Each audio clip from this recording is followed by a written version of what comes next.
بسم الله الرحمن الرحيم.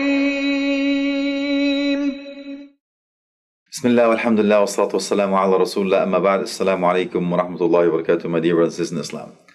Today we're going to talk about a summary of some of the surahs, inshallah. Hopefully it will be plea for us on Judgment Day, not against us. And may Allah subhanahu wa ta'ala make us among those who listen to speech and follow the best of it. Ameen.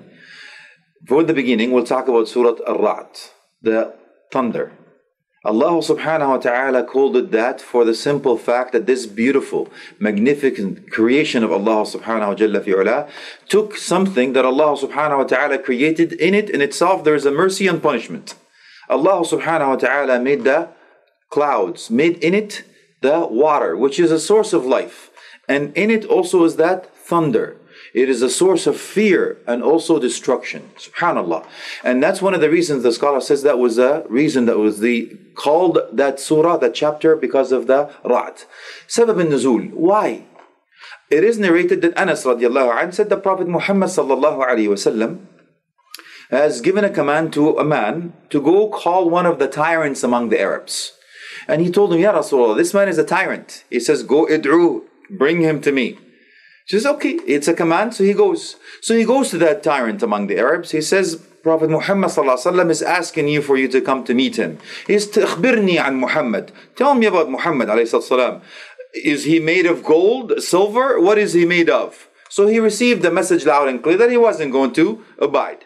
He goes back to Prophet Muhammad ﷺ and he says, didn't I tell you that he was a tyrant? He says, go back and tell him the same thing.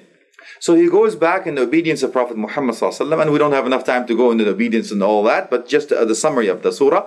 He goes back to that same tyrant, and he told him the same thing. At the man he was trying to make a mockery and so on, Allah subhanahu wa ta'ala sent that thunder, and it actually scared him off.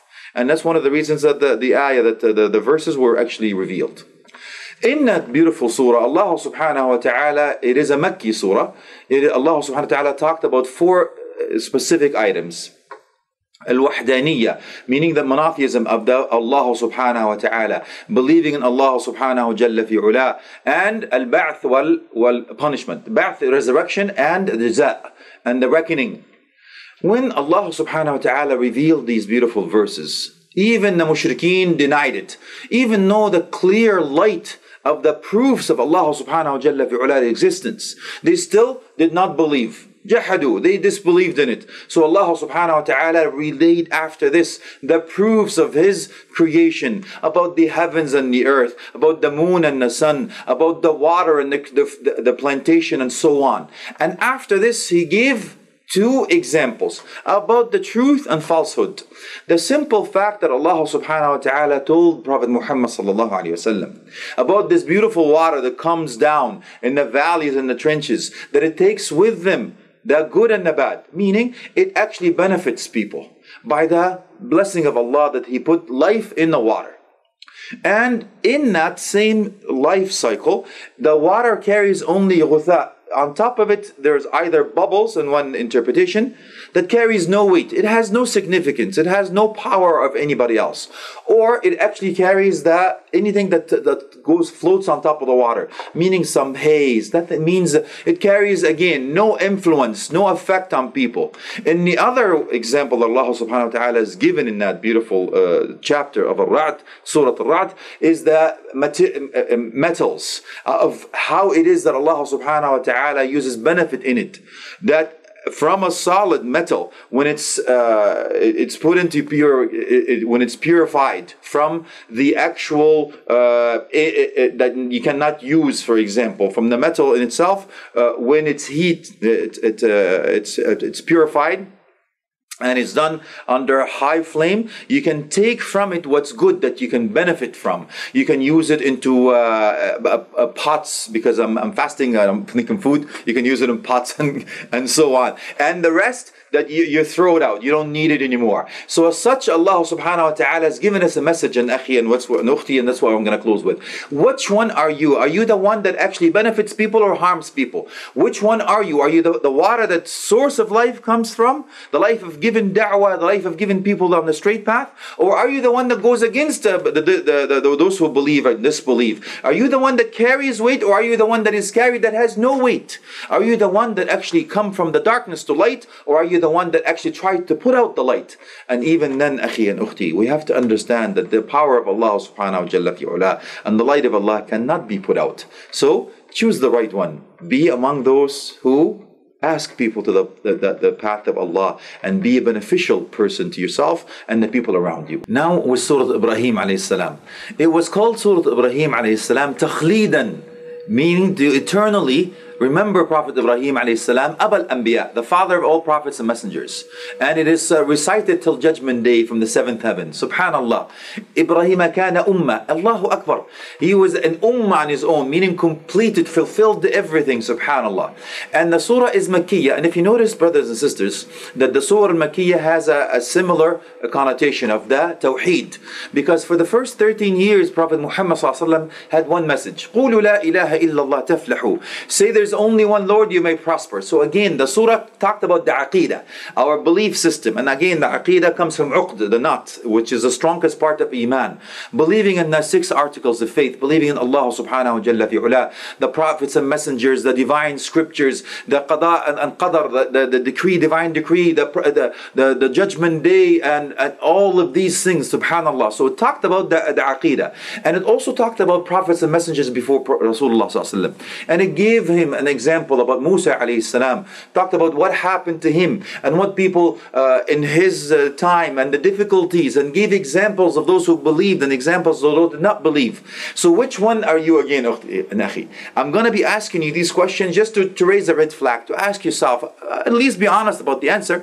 Which one are you going to be? Those who Allah subhanahu wa ta'ala will say that you are among those who are happy eternally, or those waliyadu billah use an example that eternally waliyadu billah going into difficulties. And with this, akhi and ukhti, thinking about Allah subhanahu wa ta'ala's message, because that's what the ayah concentrate on. The risala and rusul, the message of Allah subhanahu wa jalla fi'ula, and those who carry the message of Allah subhanahu wa jalla fi'ula. Point, I want you to be a carrier of a message. How do you do that? Lead by example. Live Quran and Sunnah. Be a walking Quran like Prophet Muhammad sallallahu alayhi wa sallam. When Aisha radiallahu anha and Umat Ajma'in, when she was asked, how was he? He says he was a walking Quran. So are you a walking Quran, or are you a walking shaitan? Subhanallah. So now I want you to be a key that opens the gates of good, that closes the gates of evil, enjoins good and forbids evil. And that's what it is, akhi and ukhti. So maybe we can walk in the footsteps of prophets and messengers. We can carry their message, inshallah, because there is no prophet and messenger after all. It is the burden is on us, akhi and ukhti, the ummah Rasulullah sallallahu alaihi wasallam, to carry this da'wah, this propagation forth. I ask Allah subhanahu wa ta'ala to make us among them, those who carry the torch after Prophet Muhammad sallallahu alaihi wasallam, walk in his footsteps so we can meet him in Jannah. Ameen, inshallah, Rabbil Alameen. And now let's talk about Surah Al-Hijr. The surah was called Al-Hijr because Allah subhanahu wa ta'ala talked about that place, Hijr, from Ahl Salih, the people of Salih alayhi salam, which were the Thamud. And they were very strong, but really let's concentrate on that Tasmiyah for now, the calling it. It is between Asham and Medina, and they used to live there in that area, and that was a place that, waliyadu billah, that they were very strong. They used to actually carve from the mountains areas that they can live in. Very strong. They thought they were eternally going to live. They're not going to die. So Allah subhanahu wa ta'ala made him to be an example of it. And that's the reason of the tasmiyah. In that surah, Allah subhanahu wa ta'ala mentioned something. رُبَّمَا يَوَدُّ الَّذِينَ كَفَرُوا. Subhanallah.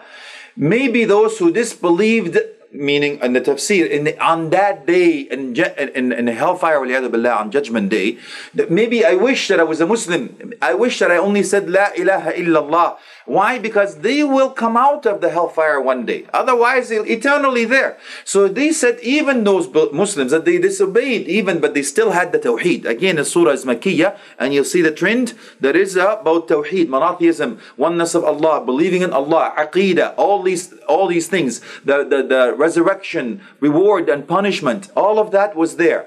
So Allah subhanahu wa ta'ala mentioned of wa'd and wa'id, meaning promise of Jannah and fear of the hellfire. And then they said that day, maybe I wish that I just said La ilaha illallah. And even if I was disobedient, I'm not asking you to be disobedient and gives you a green light to go ahead and do that.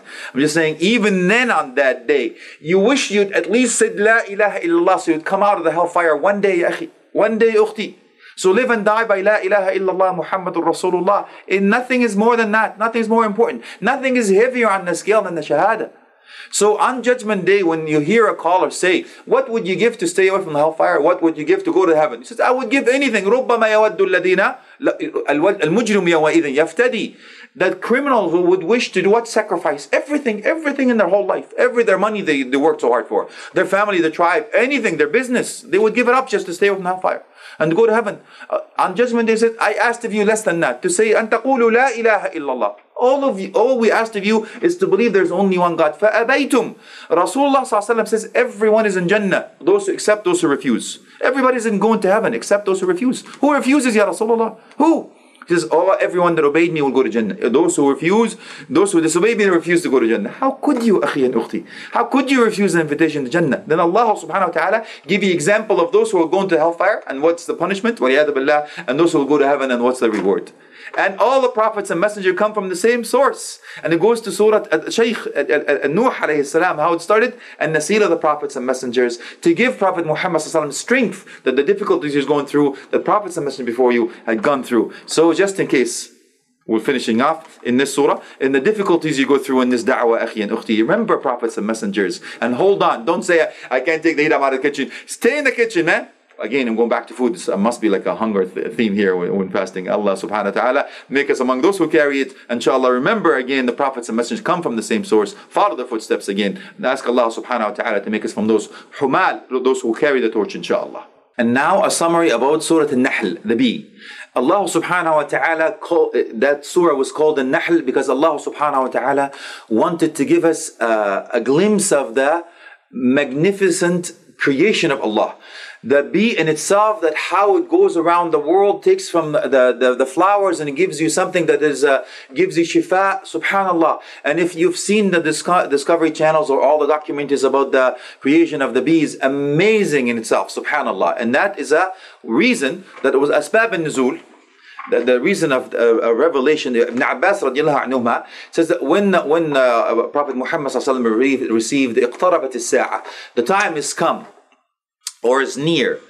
So, and then the mushrikeen, those disbelievers, they started to make a mockery of Prophet Muhammad says, hold off, don't do anything. And they went back and says, we'll see what is he's scaring us with, and where is this punishment he's talking about. So they went to Prophet Muhammad and says, you know what, where is this thing that you're scaring us with? We don't see anything, we don't hear anything. Then Allah subhanahu wa ta'ala, Ata amrullah fala tasta'jiluh, in the past tense.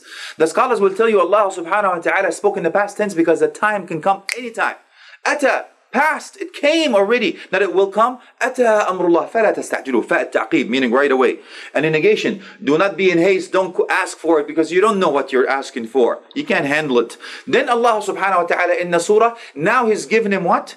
The clear signs that He's given you the hearing sense, the vision sense, whims and limbs and desires, to be able to understand and look and ponder in the creation of Allah subhanahu wa ta'ala. And in Surah Makkiyah, again it talks about the wahdaniyah, talks about the ba'th and nushur, and everything that they actually lied upon or they did not believe. And it talks about the examples of which one? To give again Prophet Muhammad a path to follow and us to follow again. And the beauty about it, that Allah subhanahu wa ta'ala has given us the equipment, akhi and ukhti. And that's what I'm finishing with, inshallah. The hearing sense, the vision, the whims and limbs and desires, to be able to do what? If you go back in the Quran, يفسر بعضه بعضا. The Quran does the tafsir for in itself. He says, هل أتى على الإنسان حين من الدهر لم يكن شيئا مذكورا? Wasn't there a time for the human being was not called, meaning or known or discovered or called anything, because at the time of Adam, before the creation of Adam alayhi salam? Then إنا خلقنا الإنسان من نطفة أمشاج نبتليه. We've created you from a drop, a clot, a mudgha, something insignificant, subhanallah. Why? نبتليه, to test you. فجعلنا, again فات تعقيب, فجعلناه سميعا بصيرا. So we've given you the hearing sense and the vision sense. So akhi, from here on in and ukhti, inshallah, We are going to use these senses for the sake of Allah, not against Allah subhanahu wa ta'ala. To ponder and reflect about the creation of Allah, to believe, to increase our iman, believe in Him. So from now on, here you go. Your eyes are camera lenses. Your ears and mouth is your MP3. Mind is your modem, your heart is your hard drive. Everything you see, hear, and touch is counted down. You're downloading, right? But it will be uploaded on Judgment Day. So ask yourself, will you be happy or pleased or proud of this DVD that you cannot hide from your parents? You can't put in the closet because it will be seen on Usul Ashad, everyone on the discovery. On that Judgment Day, akhi and ukhti. So, again, I ask Allah subhanahu wa ta'ala to make us among those listeners which follow the best of it. Wa akhir da'wam, alhamdulillahi rabbil alameen, wa sallallahu ala alihi wa sahbihi wa tabi'in. Jazakumullah khairan. Assalamu alaikum wa rahmatullahi wa barakatuh.